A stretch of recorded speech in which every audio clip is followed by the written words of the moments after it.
గౌరవ స్థానిక శాసనసభ్యులు, సీనియర్ నాయకులు సత్యనారాయణమూర్తి గారు, గౌరవ పార్లమెంట్ సభ్యులు సీఎం రమేష్ గారు, వాల్యూమ్ జాలేదు,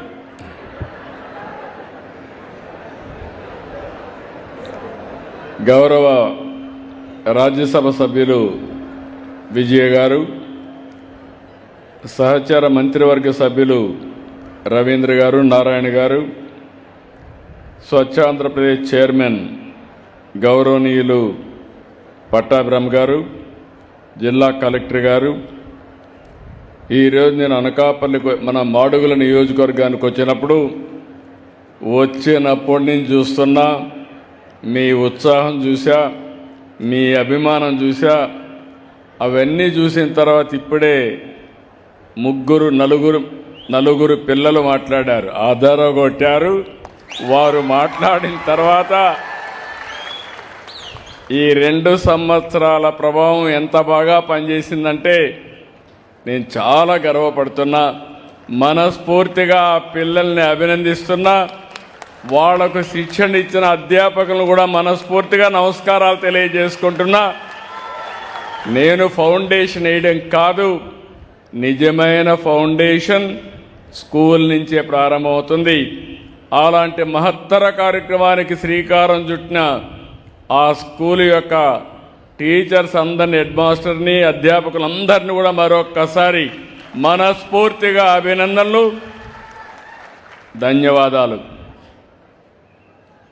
ఈరోజు మాడుగుల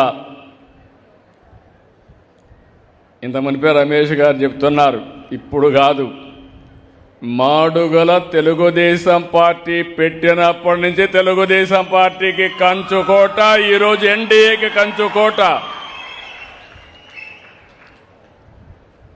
ఒకప్పుడు అనకాపల్లి అంటే అనకాపల్లి బెల్లం, ఈరోజు అనకాపల్లి అంటే బెల్లం ఒకటే కాదు,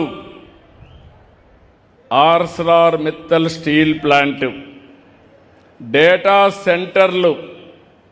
ఇంకా పక్కన కలెక్టర్ గారు ఇప్పుడే చెప్పారు, ఇక్కడ లేని ఇండస్ట్రీ ఏది లేదు. భవిష్యత్తులో ఈరోజు చెప్తున్నా, ఒకప్పుడు హైదరాబాద్లో పక్కన రంగారెడ్డి ఉండేది, హై స్కూల్స్ ఉండేటివి కాదు. సమయం 25 సంవత్సరాలు. 25 సంవత్సరంలో బాంబే కాదు, ఢిల్లీ కాదు, బెంగళూరు కాదు, ఎక్కువ తలసరి ఆదాయం వచ్చే జిల్లా రంగారెడ్డి జిల్లా అని మరొకసారి మీకు విజ్ఞప్తి చేస్తున్నా. రాబోయే 20 ఏళ్లలో దేశంలో నెంబర్ 1 జిల్లా అనకాపల్లి జిల్లా. మీరు సిద్ధంగా ఉన్నారా అని మిమ్మల్ని అడుగుతున్నా. మీ అభిమానం, ఉత్సాహం చూస్తే అదిరిపోయింది. ఈరోజు దారంతా వస్తా ఉంటే చూశాను. తోలకు వస్తే జనాలు వస్తారు, క్వార్టర్ బాటిల్ ఇస్తే జనాలు వస్తారు, కానీ అభిమానాన్ని మాత్రం మీ ముఖంలో చూస్తే ఎంత ఆనందంగా నాకు స్వాగతం పలికారంటే నా జీవితాంతం గుర్తుపెట్టుకుంటా. రాజకీయాల్లో కావాల్సింది చేసిన పనికి కృతజ్ఞత ఉండి ఒక అభిమానం ఉంటే పెద్ద కిక్కు మాకు. మీరు గుర్తుపెట్టుకోవాలి ఈ విషయం. నేను వచ్చినప్పుడు మీరు రాకపోతే నేను ఎన్ని చేసినా లాభం లేదని నీరు గారిపోతాం. అదే మేము వచ్చినప్పుడు మీరు స్వాగతం పలికి జేజేలు పలికితే దాని మీద ఒక నమ్మకం, ఒక విశ్వాసం పెరిగి ఎప్పటికప్పుడు ఏం చేయాలని ఆలోచిస్తూ ఉంటాం. ఈరోజు మీరు చూస్తే నిన్నే అల్లూరి సీతారామరాజు అంతర్జాతీయ విమానాశ్రయం, ఈ విమానాశ్రయం భోగాపురానికే పరిమితం కాదు. మీరు ఆ విషయం గుర్తుపెట్టుకోవాలి. ఉత్తరాంధ్రకి మీ ఆశలకు, కలలకు రెక్కలు. ఇప్పుడే మీరు ఈ పిల్లలను చూశారు, నా నమ్మకం పెరిగింది.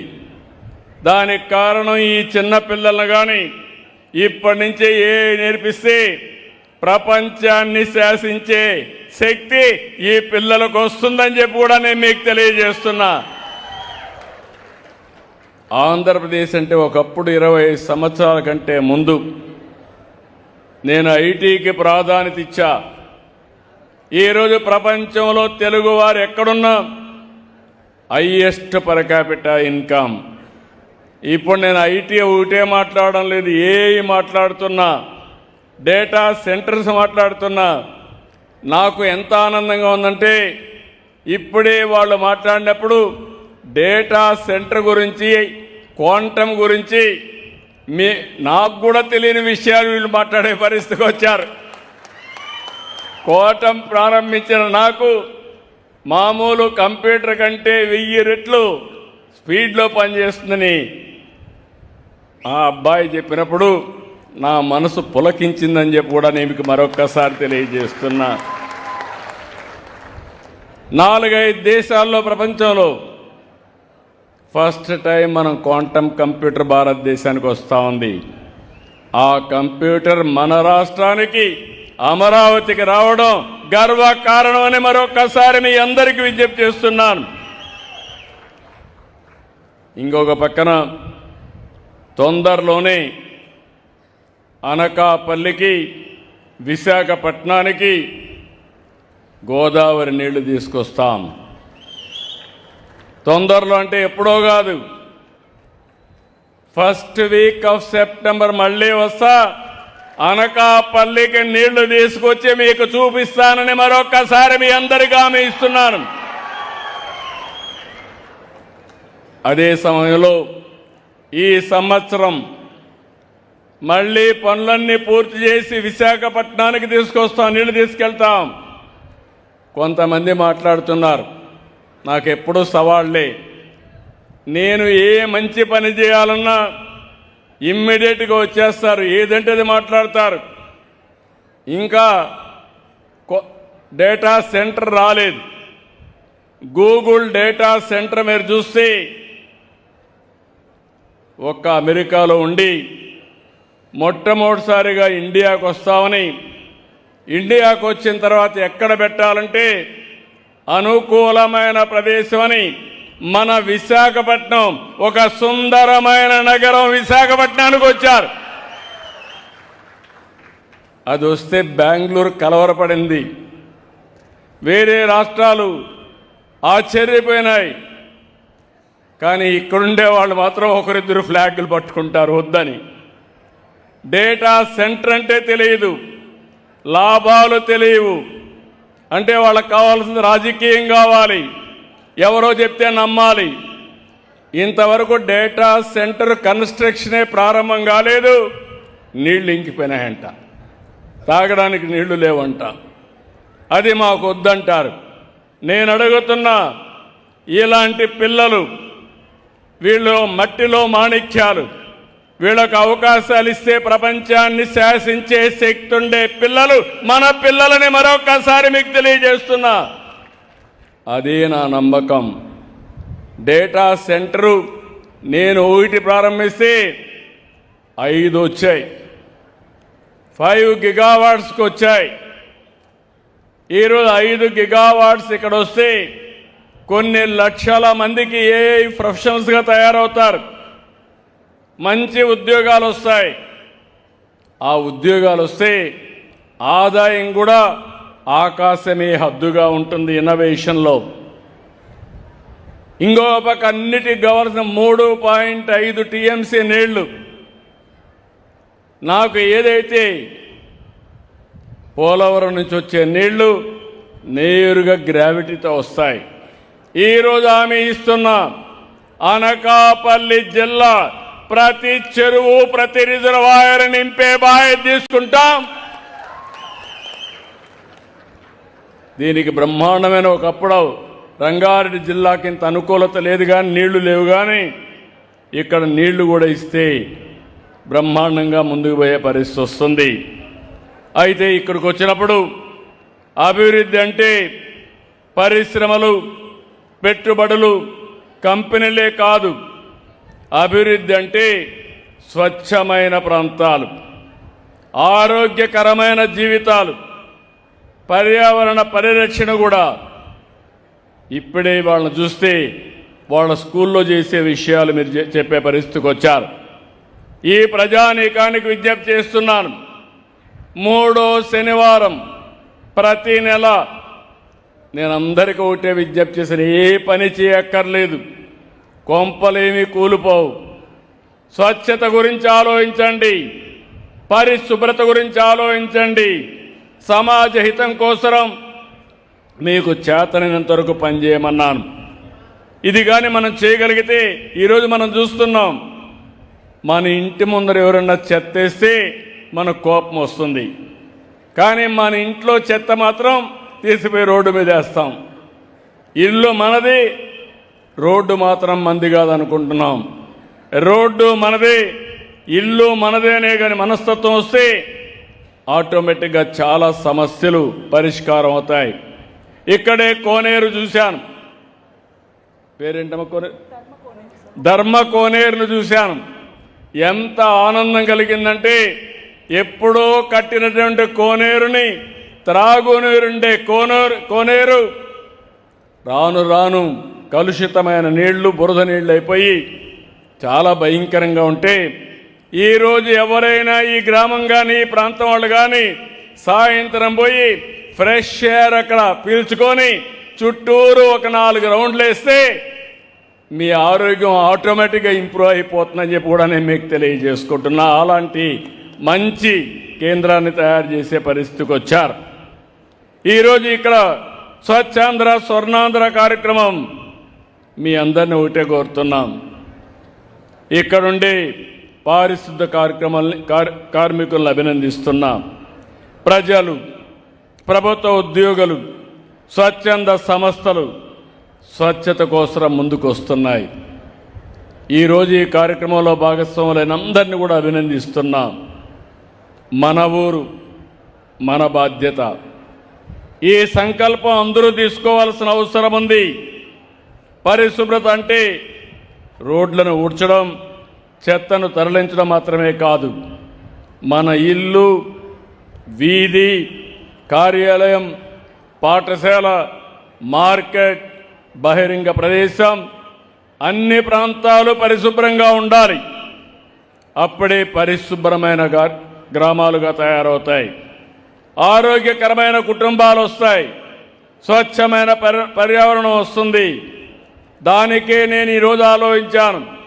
ఒకప్పుడు విజన్ 2020 అంటే చాలామంది ఎగతాళి చేశారు. అది ఈరోజు హైదరాబాదు చూస్తే అందరికీ అర్థమవుతుంది. ఈరోజు 2047కి నరేంద్ర మోడీ గారి నాయకత్వంలో భారతదేశం ఒక అగ్ర దేశంగా వికసిత్ భారత్ సాధిస్తుంది. అదే సమయంలో ఆంధ్రప్రదేశ్ రాష్ట్రం, మీరు రాసి పెట్టుకోండి, ఇప్పుడే ఒక సంవత్సరానికి 30,000 రూపాయలు పెరిగిందని మీ కలెక్టర్ గారు చెప్పారు. తప్పకుండా 2047కి మీ తలసరి ఆదాయం 50 లక్షల వరకు పెరిగే అవకాశం ఉంటుంది. 3.5 లక్షల నుంచి 50 లక్షలు పెరగడానికి నేను ప్రణాళిక రచించాలని మరొక్కసారి విజ్ఞప్తి చేస్తున్నాను. దీన్ని ఉపయోగించుకోవడం మీ అందరి బాధ్యత. ఇక్కడ అవకాశాలు చాలా వస్తాయి. ఇప్పుడే మా సత్యనారాయణమూర్తి గారు అన్నారు, నిన్నటి వరకు అనకాపల్లికి పెట్టుబడులు రాలేదు, విశాఖపట్నం బాగా అభివృద్ధి అయిందని, అనకాపల్లి వెనుకబడిపోయిందని బాధపడ్డాం. ఇప్పుడు విశాఖపట్నానికి మించి ఈరోజు పెట్టుబడులు ఇక్కడికి వచ్చే పరిస్థితికి వచ్చాయి. ఒక పక్క మీరు చూశారు, ఆర్సెలర్ మిత్తల్ స్టీల్ సిటీనే కడుతున్నాడు. ఈ ప్రాంతం అంతా కూడా చాలా వరకు డేటా సెంటర్లు వస్తున్నాయి. ఇంకో పక్క అల్యూమినియం ప్లాంట్ వచ్చింది, ఫార్మా వస్తూ ఉంది. అంటే మీరు అనుకోవాల్సింది భవిష్యత్తులో అనకాపల్లిలో లేనటువంటి ఇండస్ట్రీ ఉండదు. అన్ని ఇండస్ట్రీస్కి కేంద్రంగా, నాలెడ్జ్ ఎకానమీకి కేంద్రంగా అనకాపల్లి తయారవుతుంది. అలాంటి అనకాపల్లిలో మనం గుర్తుపెట్టుకోవాల్సింది, ఒక పరిశుభ్రమైన ప్రాంతం ఉండాలంటే ప్రతి గ్రామం జీరో వేస్ట్ పంచాయతీగా తయారు కావాలి. జీరో వేస్ట్ అంటే చెత్త లేకుండా పోవడమే కాదు, ఉత్పత్తి అయ్యే ప్రతి ఒక్క వ్యర్థాన్ని బాధ్యతతో ఎక్కడికక్కడ దాన్ని నిర్వహించడం. ఇప్పటికే నాకు చాలా ఆనందంగా ఉంది. మా డిపార్ట్మెంట్ 2 సంవత్సరాల్లో రాష్ట్రంలో 143 లక్షల మెట్రిక్ టన్నులు లెగసీ వేస్ట్ని డిస్పోజ్ చేశాం. 5 సంవత్సరాలు ఎక్కడ చూసినా చెత్తమయం చేశారు. భూముల్లో కూడా వేశారు. గుట్టలుగా పేరిపోయినాయి. మీరు ఒక విషయం గుర్తుపెట్టుకోవాలి, ఎక్కడన్నా చెత్త ఉంటే వర్షం వచ్చినప్పుడు ఆ చెత్తంతా కూడా భూగర్భ జలాల్ని కలుషితం చేస్తుంది. అక్కడి నుంచి కొన్ని కిలోమీటర్లు కూడా నీరన్నీ కూడా కలుషితం అయిపోయే పరిస్థితి వస్తుంది. దీనివల్ల వాతావరణమే కాకుండా మనం తాగే నీళ్లు కానీ చాలా సమస్యలు వస్తాయి. అందుకే నేను కొత్త స్లోగన్ ఇచ్చాను, చెత్త నుంచి సంపద. అందరూ కొంతమంది ఆశ్చర్యంగా చూస్తారు, ఇదేంటిది అవుతుందా అని. ఈరోజు మీరు చూస్తే చెత్త నుంచి కాంపోస్ట్ తయారు చేస్తున్నాం, చెత్త నుంచి కరెంటు ఉత్పత్తి చేస్తున్నాం, చెత్త నుంచి గ్యాస్ ఉత్పత్తి చేస్తున్నాం. ఈరోజు ప్లాస్టిక్ అంతా కూడా మళ్ళీ పంపించి ప్లాస్టిక్ పరిశ్రమలో మళ్ళా కొత్త ప్లాస్టిక్ తయారు చేస్తున్నాం. ఈరోజు ఒకటే కాదు, మీరు ఒకసారి చూస్తే స్వచ్ఛ రథాలు పెట్టాం, ఊరూరికి పంపిస్తున్నాం. ఒకప్పుడు నేను చిన్నప్పుడు చూసేవాడిని, కొంతమంది వచ్చేవాళ్ళు పాత వస్తువులు ఇస్తే డబ్బులు ఇస్తామని తిరిగేవాళ్ళు. అప్పుడు ఆ పాత వస్తువులు ఇచ్చి వాళ్ళ దగ్గర డబ్బులు కానీ కొత్త వస్తువులు తీసుకునేవాళ్ళం. ఇప్పుడు అలాంటిది మళ్ళీ వచ్చింది. మీ ఇంట్లో పాత వస్తువులు ఇస్తే మీకు ఏం కావాలన్నా అది ఇచ్చే పరిస్థితి వచ్చిందంటే అది ఈరోజు ఈ ప్రభుత్వం చూపించే చొరవ. కడాన మా పిల్లలకు కూడా పాత పుస్తకాలు ఇస్తే కొత్త పుస్తకాలు ఇస్తున్నాం. ఏం కావాలో అవి కూడా అందుబాటులో పెట్టాం. అంటే ఏది వేస్ట్ కాదు. మీరు పాత సెల్ ఫోన్లు ఇస్తే అవి కూడా పోయి మళ్ళా సెల్ ఫోన్లే కాదు, స్టీల్ కానీ అన్నీ కూడా మళ్ళీ రీయూజ్ చేసి మళ్ళా మెల్ట్ చేసే పరిస్థితికి వచ్చాం. అందుకే నేను ఒక సర్క్యులర్ ఎకానమీ అన్నాను. దీన్ని ఏ విధంగా చేయాలనో అన్ని విధాలా ముందుకు తీసుకుపోతున్నామని చెప్పి కూడా నేను మీకు తెలియజేస్తున్నా. నా ఆలోచన ఈ సంవత్సరం ఎక్కడ కూడా చెత్త అనే మాట లేకుండా లెగసీ వేస్ట్ను పూర్తి చేస్తాం, డిస్పోజ్ చేస్తాం. ఇంకో పక్క నేను ఈ సందర్భంగా ఒకటే మీ అందరికీ పిలిపిస్తున్నా, ఓడిఎఫ్ మోడల్. ఓడిఎఫ్ అనగానే ప్రతి ఒక్కరూ మరుగుదొడ్డి ఇంటి దగ్గర ఉండాలి, ఆఫీసుల్లో ఉండాలి, పబ్లిక్ ప్లేసుల్లో ఉండాలి. మరుగుకు మాత్రం ఎక్కడా బయట పోకుండా బాధ్యతగా మనందరం మరుగుదొడ్లు ఉపయోగించుకోవాలి. ఇంకో పక్క మీరు చూస్తే సేఫ్ టెక్నాలజీ ఉండాలి. మరుగుదొడ్లు కూడా ఏదంటే అది కట్టేసి అక్కడి నుంచి వాసన కానీ ఇవన్నీ వస్తే చాలా సమస్యలు వస్తాయి. రెండోది 100% డోర్ టు డోర్ తడి చెత్త పొడి చెత్త కలెక్ట్ చేయాలి. ఇంకో పక్క వేస్ట్ అంతా కూడా కాంపోస్ట్గా కన్వర్ట్ చేయడం. ఇంకో పక్క మీరు చూస్తే సర్క్యులర్ ఎకానమీలో ఇవన్నీ కూడా రీసైకిల్ చేయడం. మనకు ఒక పక్కన చూస్తే నేను ఇక్కడికి వచ్చాను, ఈ మాడుగుల నియోజకవర్గం చూస్తే ఎక్కడ చూసినా చెట్లుంటే నా మనసు ఆహ్లాదకరంగా ఉందని చెప్పి మరొకసారి మీ అందరికీ తెలియజేస్తున్నా. నేను లెక్కలు కూడా చూశాను. ఆ లెక్కలు చూస్తే దేశంలో కంటే పొల్యూషన్ తక్కువ ఉండే ప్రాంతం మన మాడుగుల నియోజకవర్గం అని మీ అందరికీ విజ్ఞప్తి చేస్తున్నారు. పొల్యూషన్ రావడానికి చాలా సమస్యలు ఉంటాయి. కరెంటు కానీ మనం మామూలు కరెంటు వాడినా కొంత పొల్యూషన్ వస్తుంది. వాహనాలు వాడితే కొంత పొల్యూషన్ వస్తుంది. ఇంకో పక్కన మీరు చూస్తే కుకింగ్లో కూడా మీరు కట్టెల పొయ్యిలు చేస్తే పొల్యూషన్ ఆటోమేటిక్గా పెరుగుతుంది. ఈరోజు నేను ఆలోచించేది ఒకటి, మీ ఇంటి పైన మీరు ఊహించుండరు, సోలార్ ప్యానెల్ పెట్టుకుంటే ₹1 ఖర్చు లేదు. ఎస్సీ ఎస్టీలకు ప్రభుత్వమే ఫ్రీగా పెట్టిస్తున్నాం. రైతులకు ప్రభుత్వమే పంప్ సెట్లకి ఫ్రీగా కుస్తుంలో మేమే ఖర్చు పెట్టి సోలార్ పెట్టిస్తాం. ఇంకో పక్క బీసీలకు మీరు ఒక్కసారి ఆలోచించుకోవాలి. 3 మెగావాట్ల వరకు మీరు కిలోవాట్ల వరకు మీరు పెట్టుకుంటే ₹98,000 సబ్సిడీ ఇస్తాం. ఇది పెట్టుకొని మీరు ఆటోమేటిక్గా మీకు సర్ప్లస్ అయితే డిపార్ట్మెంట్కి ఇవ్వచ్చు, మీకు అవసరమైతే మళ్ళా కరెంటు తీసుకోవచ్చు. నేను ఒకటే విజ్ఞప్తి చేస్తున్నాను మా ఆడబిడ్డలకి, మీకోసం నేను ఒకటి ఆలోచించాను. 3 గ్యాస్ సిలిండర్లు ఉచితంగా ఇస్తున్నాను. మీరు గ్యాస్ తీసుకున్నప్పుడంతా ఇచ్చాను. రాబోయే రోజుల్లో దానికి సంబంధం లేకుండా 3 గ్యాస్ సిలిండర్లకు ఎంత డబ్బులు ఇవ్వాలనో ఆ డబ్బులు 4 నెలలకు ఒకసారి మీ అకౌంట్లో వేసే బాధ్యత నాదని మా ఆడబిడ్డలందరికీ తెలియజేస్తున్నా. మీరు ఒక పని చేయండి, ఇంటి పైన సోలార్ పెట్టుకోండి, స్టవ్లు పెట్టుకోండి, ఇండక్షన్ స్టవ్లు పెట్టుకోండి. అప్పుడు గ్యాస్ కూడా అవసరం లేదు. 5 నిమిషాల్లోనే వంట కూడా ఈజీగా చేసుకోవచ్చు. అవసరమైతే పిఎంజీ ద్వారా ఏదైతే పైప్తో మీకు గ్యాస్ ఇచ్చే ఏర్పాటు కూడా చేస్తాం. దీనివల్ల పొల్యూషన్ చాలా వరకు తగ్గే పరిస్థితి వస్తుంది. ఇంకో పక్కన మీరు ఏసీ కూడా పెట్టుకోవచ్చు. ఎండ ఉంటే మీ కార్లు కానీ సైకిళ్ళు కానీ స్కూటర్లు కానీ మీ ఇంటి దగ్గరనే ఛార్జ్ చేసుకుంటే ₹1 ట్రాన్స్పోర్టేషన్కి అవసరం లేదు, కుకింగ్కి అవసరం లేదు. ఈ విషయం మీరు గుర్తుపెట్టుకోవాల్సిన అవసరం ఉంది. నేను ఆలోచించేది మొట్టమొదటి స్టేజీ ODF ప్లస్కి వెళ్ళాలి. రెండోది నెట్ జీరో. పిల్లలు నాకంటే బాగా చెప్పారు.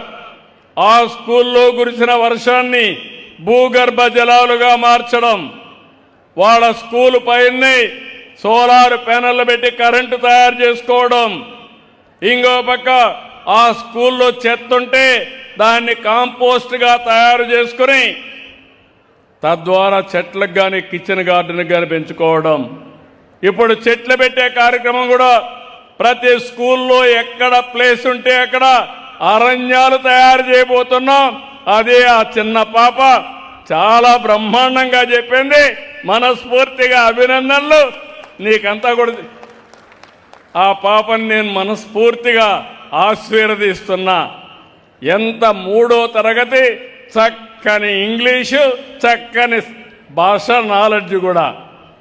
ఆ పాపకు సరిగా చదివిస్తే రేపు 20-30-15 సంవత్సరాల తర్వాత మీరు ఒక్కసారి ఊహించండి, ఆ పాప ఏదైనా చేసే శక్తి వస్తుందా లేదో ఒక్కసారి మీరు ఆలోచించుకోవాలి. ఎంత వాళ్ళల్లో పరిజ్ఞానం వచ్చిందంటే, ఒకప్పుడు ప్రైవేట్ స్కూల్కి పోయేవారు, ఇప్పుడు ప్రైవేట్ స్కూల్ నుంచి గవర్నమెంట్ స్కూల్కి వస్తున్నారు. అది ఈ ప్రభుత్వం యొక్క పనితనం. మనకేం తక్కువ ఉన్నాయండి మన స్కూళ్ళకి? ప్రైవేట్ స్కూళ్ళన్నీ రెంటెడ్ బిల్డింగ్లు, సరైన ప్రెమిసెస్ ఉండదు. ఈరోజు మనకు మంచి బిల్డింగ్లు ఉన్నాయి, మంచి వాతావరణం ఉంది, మంచి టీచర్లు ఉన్నారు. మా టీచర్లు మనసు పెడితే ప్రపంచాన్ని జయించే పిల్లల్ని తయారు చేసే శక్తి ఈ టీచర్లకు ఉంది. అందుకే మొట్టమొదటిసారిగా ODF అంటున్నా, ఇప్పుడు నెట్ జీరో అంటున్నా, భవిష్యత్తులో కార్బన్ న్యూట్రల్ అంటున్నా. మనం గాలి పీల్చుకుంటాం, కార్బన్ డయాక్సైడ్ వదిలిపెడతాం.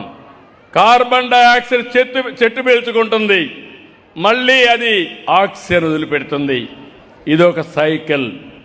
మనం పశువులు ఉంటాయి, పశువులు కూడా ఆక్సిజన్ పీల్చుకొని కార్బన్ డయాక్సైడ్ వదిలిపెడుతుంది.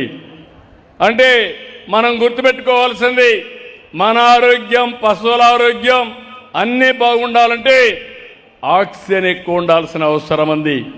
అందుకే నేను కార్బన్ న్యూట్రల్ అంటున్నా. పొల్యూషన్ ఉంది, పొల్యూషన్ అనేక రకాలుగా వస్తుంది. కొంతమంది మీరు చూస్తే కొన్ని వాహనాలు వాడతారు, పాతవన్నీ. ఆ వాహనాల్లో ఎంత పొగ వస్తుందంటే ఆ పొగంతా వచ్చి అది కానీ మన దగ్గరికి వస్తే ఇంకా మనం ఆలోచించుకోవాల్సిన అవసరం ఉంది. అందుకే నేను ఆలోచించేది ఒకటి, ఈరోజు ఇంకొక పక్కన కూడా నేచురల్ ఫార్మింగ్ కూడా వెళ్ళాం. ఈ విషయం కూడా మీరు గుర్తుపెట్టుకోవాలి. ప్రకృతి సేద్యం భవిష్యత్తుకు ఇది ఒక పెద్ద మార్పు అవుతుంది. ఇలాంటివన్నీ కూడా మనం చూసినప్పుడు లైఫ్ స్టాక్లో మీరు చూడండి, మిథేన్ రిడక్షన్. మీరు ఎక్కడన్నా పశువులు వేసే పేడ చూస్తే అందులో నుంచి గ్యాస్ వస్తుంది. ఈ విషయం కూడా ఆ గ్యాస్ కానీ సరిగా ఉపయోగించుకుంటే బయోగ్యాస్ తయారవుతుంది. అంటే ఒక్కొక్క దానికి ఒకటి there is a science. Green cover రాష్ట్రంలో 50% ఉండాలని నా కోరిక.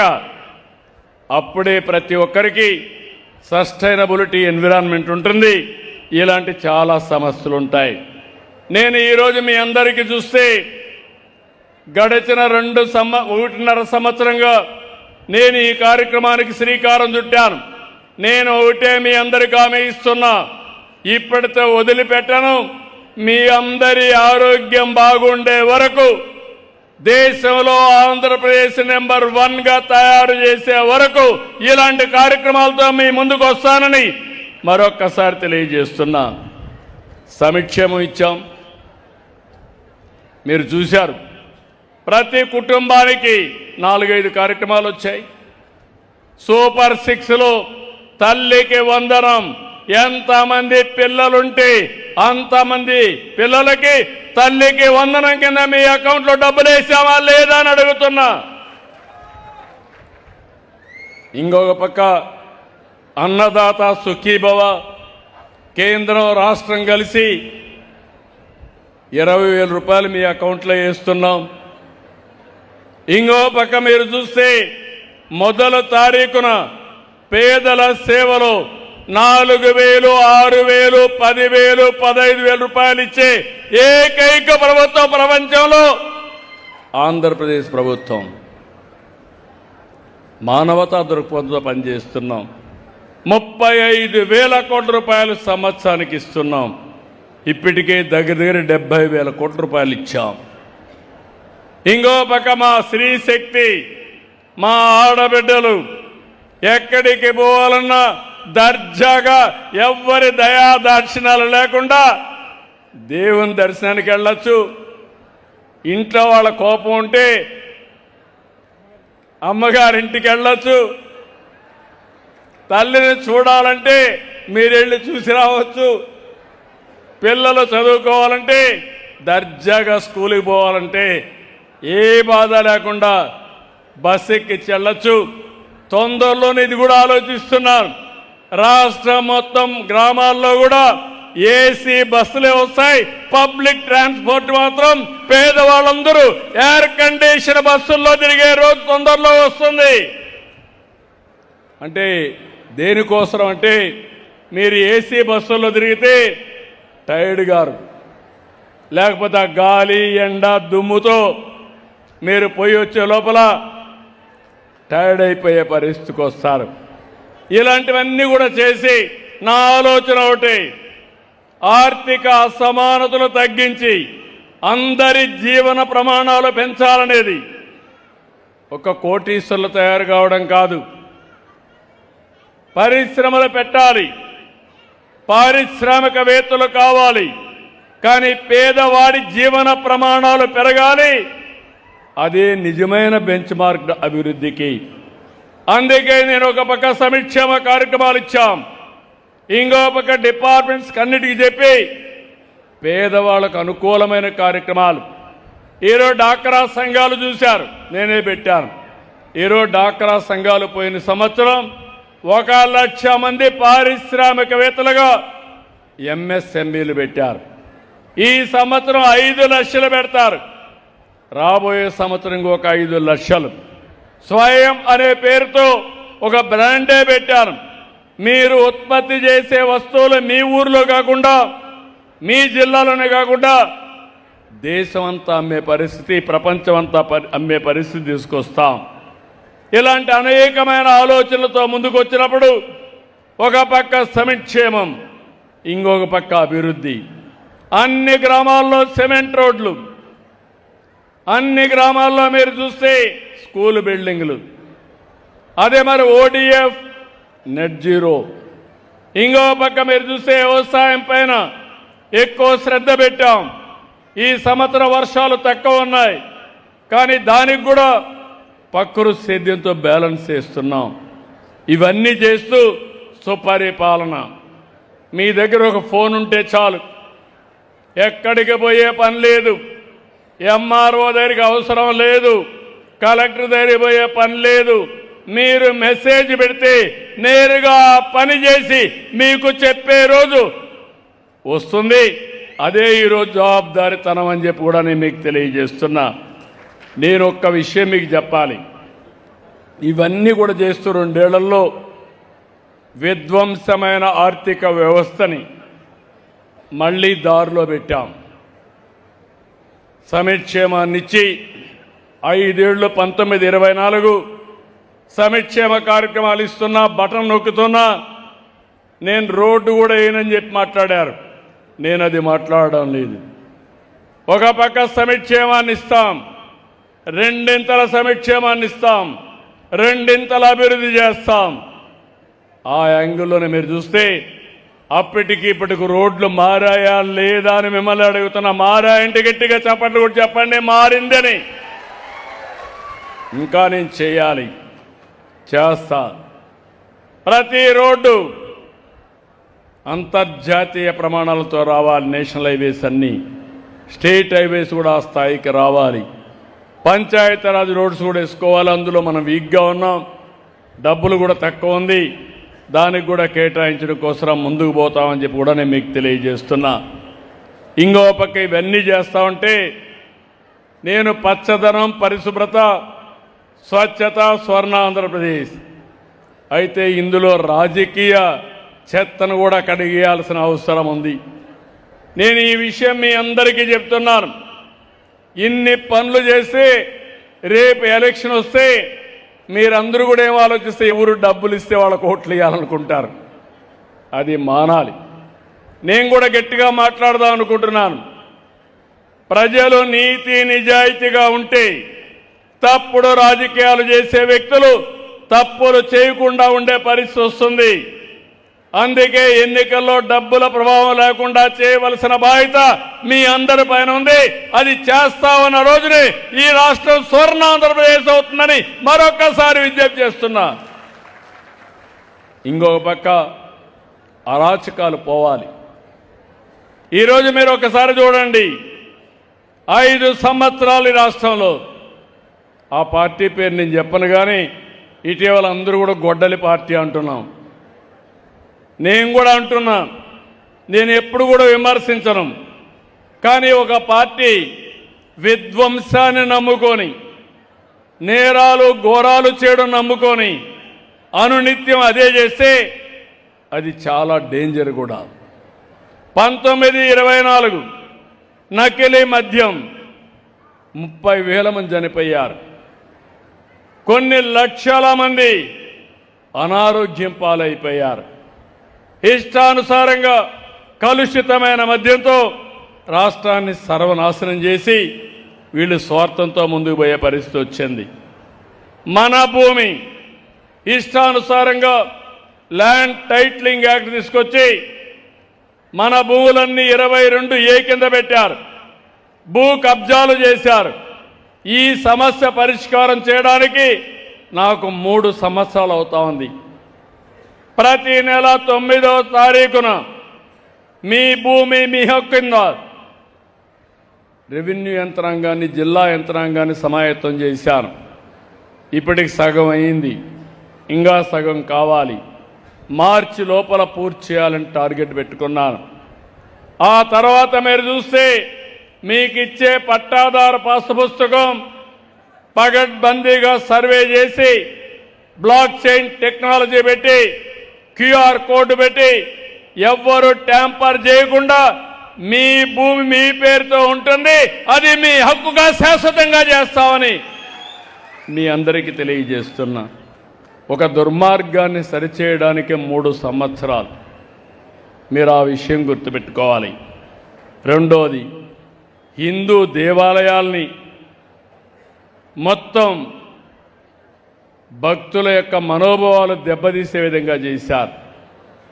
చాలా దుర్మార్గంగా ప్రవర్తించారు. నేను అడుగుతున్నా, ఈరోజు మళ్ళా పవిత్రత తీసుకొచ్చాం.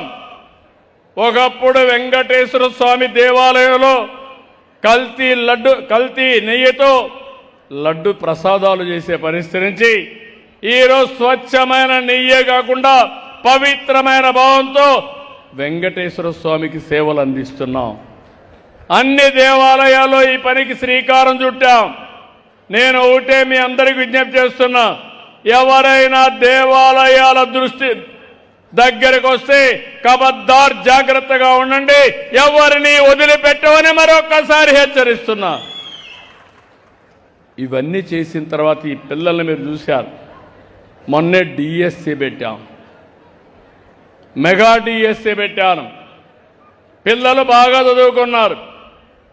350 పిటిషన్లు వేశారు, కోర్టుకి వెళ్ళారు. ఉద్యోగాలు వస్తే నాకు పేరు వస్తుంది, ప్రభుత్వానికి పేరు వస్తుంది, పిల్లలు బాగా చదువుకుంటారు. అడ్డుపడాలని అడ్డుపడ్డారు. 350 రిట్ పిటిషన్ అన్ని డిస్పోజ్ చేసి అందరికీ ఉద్యోగాలు ఇచ్చాం. 1 సంవత్సరం తర్వాత వచ్చి ఆరోపణలు చేసే పరిస్థితికి వచ్చారు. ఇంతవరకు మీరు చూస్తే 80% టీచర్లంతా నేను నియమించిన డిఎస్సీ నుంచే వచ్చారు. ఏ స్కూల్ అన్నా మీరు టెస్ట్ చేసుకోవచ్చు, 80% వాళ్ళే. డిఎస్సీ అంటే తెలుగుదేశం, నాట్ ఓన్లీ అదే కాకుండా అధ్యాపకులకు గౌరవం పెంచాం. ఒకప్పుడు రాజకీయ నాయకుల దగ్గరికి పోయి ట్రాన్స్ఫర్లకు పోతే చదువు చెప్పే గురువులు రాజకీయ నాయకుల దగ్గరికి పోవలసిన అవసరం లేదని కౌన్సిలింగ్ విధానం తీసుకొచ్చి వారి యొక్క మెరిట్ పైనే వారికి పోస్టింగ్స్ ఇచ్చాం. అలాంటి పగడ్బందీగా చాలా చేశాం. ఇప్పుడు దాన్ని పవిత్రత దెబ్బతీయడానికి, అధ్యాపకులను అగౌరవపరచడానికి వాళ్ళు ఏదో తప్పు చేశారు, లేకపోతే మ్యానిపులేషన్ చేశారనే పరిస్థితికి వచ్చారు. నేను ఒకటే చెప్పాను, వాళ్ళు చెప్పింది కూడా మీరు చూస్తే ఎవరికో ర్యాంక్ వచ్చింది, ఆయన సర్టిఫికెట్స్ తీసుకురాలేదు, ఆయన వెరిఫికేషన్ రాకపోతే ఆయన తప్పది, ఆయన లోపాలు ఆయన గుర్తుపెట్టుకోవాలి. రెండోది, పిల్లలు చదువుకోవడమే కాదు స్పోర్ట్స్లో కూడా ప్రాధాన్యత ఇవ్వాలనుకున్నాను. అందుకే మీరు ఆలోచిస్తే 2% ఉంటే దాన్ని 3% చేసి అన్ని ఉద్యోగాల్లో చదువుకు సమానంగా స్పోర్ట్స్ కూడా ప్రాధాన్యత ఇస్తున్నా. పిల్లలు చదువుకోవాలి, ఆరోగ్యంగా ఉండాలి. ఆరోగ్యంగా ఉండాలంటే ఆడుకోవాలి. చదువుకోవడం ఒకటే కాదు, స్కూలుకు పోయినప్పుడు ఆహ్లాదకరమైన వాతావరణంలో ఎంత చదువుకి ఇంపార్టెన్స్ ఇస్తారో అంత ఇంపార్టెన్స్ ఆడుకోవడానికి కూడా ఇవ్వాల్సిన అవసరం ఉంది. అప్పుడే మెంటల్గా ఎక్కడికక్కడ పిల్లలకు కూడా రిలీఫ్ వస్తుందని చెప్పి కూడా నేను మీకు తెలియజేస్తున్నా. నేను ఆ ఉద్యోగాలు ఇస్తే మీరెందుకు ఇచ్చారంటారు. డెఫినెట్గా ఇస్తాను. అది Telugu Desam NDA policy. Guide lines కూడా మీరు చూస్తే గవర్నమెంట్ ఆఫ్ ఇండియా పెట్టిన గైడ్ లైన్స్ ప్రకారమే ఇచ్చాను తప్ప ఎక్కడా డీవియేషన్ లేదు. ఎక్కడో ఎవరో డబ్బులు అడిగారని ఇందులో అవినీతి జరిగిందంటారు. వీళ్ళ పిఏ 100 కోట్లు సంపాదించాడు, ఆయన ఆఫీసులో ఉండి దానికి సమాధానం చెప్పడు. నేను అందుకని డిఎస్సిలో ఎలాంటి అవకతవకలు జరగలేదు, జరగనియను. నేను ఈ సీట్లో ఉన్నంత వరకు ఎక్కడ అవినీతి జరిగే సమస్య ఉండదని మరొకసారి విజ్ఞప్తి చేస్తున్నా. దీనికి కారణం ఒకటి ఉంది. గ్రూప్ 1 సర్వీస్, అడ్మినిస్ట్రేటర్స్ సర్వీస్ చేసే, ఎంపిక చేసే సర్వీసు, అందులో ఇష్టానుసారంగా చేశారు. ఆఫీసులో పగడ్బందీగా సెక్యూరిటీ పెట్టి చేయాల్సిన గ్రూప్ 1 హైదరాబాద్ పంపించేశారు. మామూలుగా హ్యాండ్ రైటింగ్, మామూలుగా అయితే హ్యాండ్ రైటింగ్తో మామూలుగా మాన్యువల్గా చేయవలసినటువంటి పరీక్షలు రుద్దేది మెకానికల్గా చేశారు, డిజిటల్గా చేసేశారు. కోర్టు తప్పుపట్టింది. కోర్టు తప్పుపట్టినా లెక్క పెట్టుకోలేదు. మళ్ళా కోర్టు డైరెక్షన్ ఇస్తే హోప్ ఐలాండ్లో చేశారు. మళ్ళీ కోర్టు తప్పడితే ఆఫీసులో 3వసారి చేశారు. ఇష్టానుసారంగా పిల్లల యొక్క భవిష్యత్తుని అంధకారం చేయడానికి చేశారు. ఏపీపీఎస్సీ అంటే ఆంధ్రప్రదేశ్ పబ్లిక్ సర్వీస్ కమిషన్ పగడ్బందీగా చేయాలి. అందులో కూడా చేసిన వాళ్ళు వాల్యుయేషన్ చూస్తే మామూలు టీచర్లు కూడా లేరు. ప్లంబర్లు, కన్స్ట్రక్షన్ వర్కర్లు, ఇంట్లో పనిచేసేవాళ్ళు, అటెండర్లు, ఎలక్ట్రీషియన్లు వీళ్ళు రివ్యూ చేసే పరిస్థితికి వచ్చారు. ఈ వాస్తవాలు బయటపడతాయని ఇష్టానుసారంగా రెచ్చిపోయి పనిచేస్తున్నారు. మీరు ఒక్క విషయం గుర్తుపెట్టుకోవాలి. తప్పు చేసిన వాడు ఎప్పటికీ తప్పించుకోలేరు. తప్పు చేయకపోతే ప్రపంచంలో ఎవ్వరూ ఏమీ చేయలేరనేది నా ఆలోచన. నిన్న మీరు చూశారు వివేకానంద రెడ్డి గారి మర్డర్. బాబాయిని గొడ్డలతో లేపేసిన పార్టీ ఈ పార్టీ. ఆ రోజు నా మీద పెట్టారు ఆ నేరం. అలాంటివన్నీ కూడా చూశాం. అందుకే నేను మిమ్మల్ని అందరినీ కోరేది, ఈరోజు మీరు గుర్తుపెట్టుకోవాల్సిన అవసరం ఉంది. మంచి పనులు చేయాలంటే రాజకీయాల్లో కూడా ప్రక్షాళన అవసరం. ఈరోజు నేను గర్వపడుతున్నా, ఇక్కడికి వచ్చాను.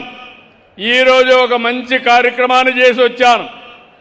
వేలిగొండ, మార్కాపురం జిల్లా 30 ఏళ్లకు మునుపు నేనే ఫౌండేషన్ వేసి ఈ కరువు సమయంలో ఈ నెల 31వ తారీఖున వారికి నీళ్లిచ్చే కార్యక్రమానికి శ్రీకారం చుడుతున్నాను. ఇది నాకు ఆనందం. ఈరోజు 250 కోట్ల రూపాయల R&R ప్యాకేజీ ఇచ్చాను. ఈ ప్రభుత్వం వచ్చిన 2300 కోట్ల రూపాయలు ఖర్చు పెట్టాం. ఫేజ్ 1 పూర్తి చేశాం. అనకాపల్లికి నీళ్లు తీసుకొస్తాం. అది నాకు ఆనందం. ఇలాంటి పనులు మనం చేస్తూ ఉంటే వీళ్ళందరూ వచ్చి చేసినప్పుడు మీకు ఒకటే విజ్ఞప్తి చేస్తున్నాం. మీలో మంచి చెడులు విశ్లేషణ చేయాలి, చెడుని ఖండించాలి, మంచి ప్రోత్సహించాలి, అండగా నిలబడాలి.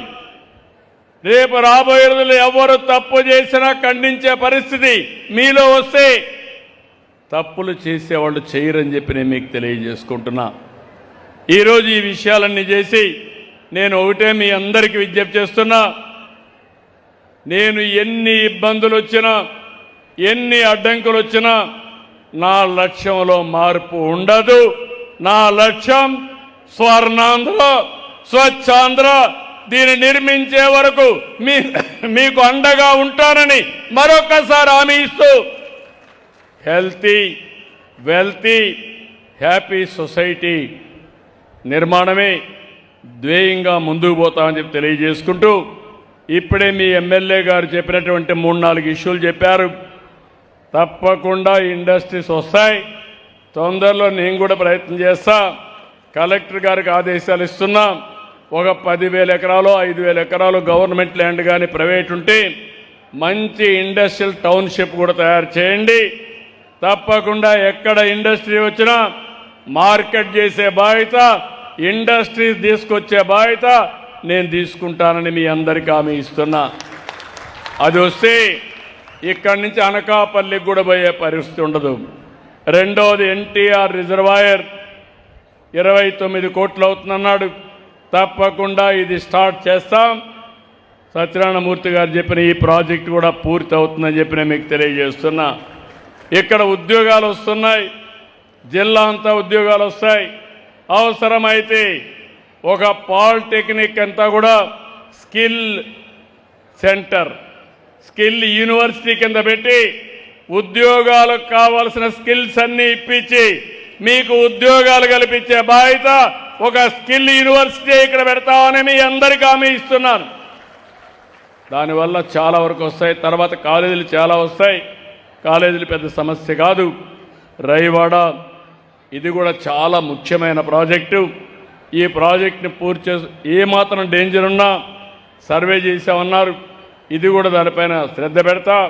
శ్రద్ధ పెట్టడమే కాకుండా రైవాడ పూర్తి చేస్తే దాన్ని కాపాడుకుంటే పోలవరం నీళ్లు పెట్టి పోలవరం నీళ్లు విశాఖపట్నానికి ఇచ్చి మీకు మాత్రం వీలైనంత వరకు రైవాడ ద్వారానే సాగునీరుకి కూడా నీళ్లు ఇవ్వడానికి ముందుకు పోతాం. అది ఒకటే కాదు, ఎన్ని రిజర్వాయర్లు వస్తే అన్ని రిజర్వాయర్లు పెట్టి మిమ్మల్ని ఆదుకుంటామని చెప్పి నేను మీకు తెలియజేస్తున్నా. 5 నిమిషాల్లో నేను ఇప్పుడు చేసిన ఎక్సర్సైజే కాకుండా మీలో ఒక అవేర్నెస్ రావాలని నేను ఎక్కడికి పోయినా ప్రభుత్వ పనితీరుని రివ్యూ చేస్తున్నా. పైన నాయకులుంటే, కలెక్టర్ ఉంటే, మీకు ఎదురుగా మా ఆఫీసర్లంతా ఉన్నారు, జిల్లా అధికార యంత్రాంగం అంతా ఉన్నారు. నేను వాళ్ళ పనితనాన్ని ప్రతిరోజు బేరీ చేసుకుంటున్నాను. మీ అందరికీ ఐవీఆర్ఎస్ మెసేజ్లు వస్తున్నాయా? పెన్షన్ వచ్చిన రోజునే మళ్ళీ ఒక మెసేజ్ వస్తుందా? అదే మరిగా రేషన్ మీద వస్తూ ఉందా? బస్ స్టేషన్ల మీద వస్తూ ఉందా? బస్సుల మీద వస్తూ ఉందా? అన్నీ కూడా సమాచారం అడుగుతున్నానంటే పని లేక కాదు, మా ఆఫీసర్ సరిగా ప్రవర్తిస్తున్నారా, పని చేస్తున్నారా, పని చేయడమే కాకుండా గౌరవంగా చేస్తున్నారో లేదు తెలుసుకొని ప్రభుత్వ పని విధానాన్ని ఎప్పటికప్పుడు ఇంప్రూవ్ చేయాలనే ఉద్దేశంతో చేస్తున్నా.